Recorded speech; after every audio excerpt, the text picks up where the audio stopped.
आखिरी सीढ़ी। हर जगह की कोई ना कोई कहानी होती है, पर कुछ कहानियां आपके अंदर की सीढ़ियों तक उतर जाती हैं। सुबह नया सेशन शुरू हो रहा है। अर्शब रावत पहली बार हॉस्टल में आता है। Hostel number 7। वह सबका कम पसंदीदा हॉस्टल है। अर्शब का रूममेट आरव मिलता है, मस्तीखोर लेकिन समझदार। दोनों में दोस्ती बनती है। कॉमन रूम में पहली बार होती है अन्वेषा सिंह से मुलाकात। सीनियर, शांत, लेकिन उसकी आंखों में कुछ छुपा है। आरव मजाक में कहता है, भाई, सीढ़ी की आखिरी स्टेप पे रात को मत जाना। लोग कहते हैं कुछ दिखता है वहां। ऋषभ हंस देता है, लेकिन ध्यान में रखता है। रात को 2 बजे ऋषभ वॉशरूम से लौट रहा होता है, तभी लाइट चली जाती है।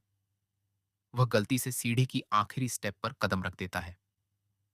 उसी पल दिमाग में एक अजीब सी गूंज होती है। उसकी बहन की हंसी सुनाई देती है, जो अब इस दुनिया में नहीं है। ऋषभ परेशान है। अगले दिन वह क्लास में ध्यान नहीं दे पाता। प्रोफेसर सेन एक वाक्य बोलते हैं, जो डरता है वो नहीं गिरता, वो बस वहीं रुक जाता है। अन्वेषा ऋषभ से अकेले मिलती है। कहती है, तुमने आखिरी स्टेप पर पैर रख दिया है ना? ऋषभ चौंक जाता है। अन्वेषा, अब या तो तुम भाग सकते हो या अंदर जा सकते हो। ऋषभ और आरव मिलकर हॉस्टल की पुरानी फाइलें निकालते हैं। उन्हें पता चलता है हर साल कोई ना कोई छात्र सीढ़ियों के बाद या तो मानसिक रूप से बीमार हुआ या गायब। एक नाम बार बार आता है, अनवय सिंह, अन्वेषा का छोटा भाई। अर्शब अन्वेषा से सवाल करता है। अन्वेषा उसे अपनी डायरी देती है। अन्वय एक होशियार छात्र, डिप्रेशन से जूझ रहा था। उसने अन्वेषा को कभी बताया नहीं। एक रात सीढ़ी पर गया और कभी नहीं लौटा।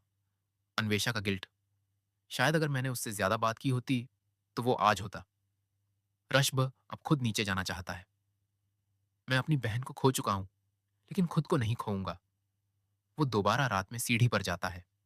जैसे ही आखिरी स्टेप पर रखता है कदम, वो एक ब्लैक स्पेस में चला जाता है। चारों ओर अंधेरा, आवाजें। तू ही जिम्मेदार है। तूने सुना होता तो वो बचती। तू बस भागता रहा। ऋषभ घुटनों पर गिर पड़ता है। तभी सामने उसकी बहन प्रिया की छवि आती है। वो मुस्कुराती है और कहती है, भैया, माफ कर दो खुद को। मैं कभी तुमसे नाराज नहीं थी। अचानक रोशनी होती है। ऋषभ वापस सीढ़ियों पर आता है। आंखों में आंसू हैं, लेकिन चेहरा शांत है। अन्वेषा नीचे खड़ी होती है। अन्वेषा, तुमने वो देखा जो हम सबने छुपा रखा था। अब आगे बढ़ो। समय आगे बढ़ता है। आर्षभ अब एक फाइनल ईयर स्टूडेंट है। नए स्टूडेंट्स को वेलकम करता है। सीढ़ी के पास एक नया नोट लगा होता है। आखिरी सीढ़ी तुम्हें तुम्हारे सच से मिलाएगी। भागो मत, समझो।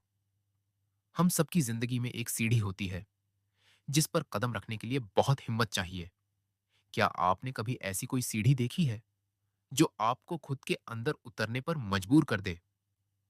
अगर ये कहानी आपको छू गई हो, लाइक करें, कमेंट में बताएं आपने क्या महसूस किया, और ऐसी ही अनसुनी कहानियों के लिए सब्सक्राइब करें।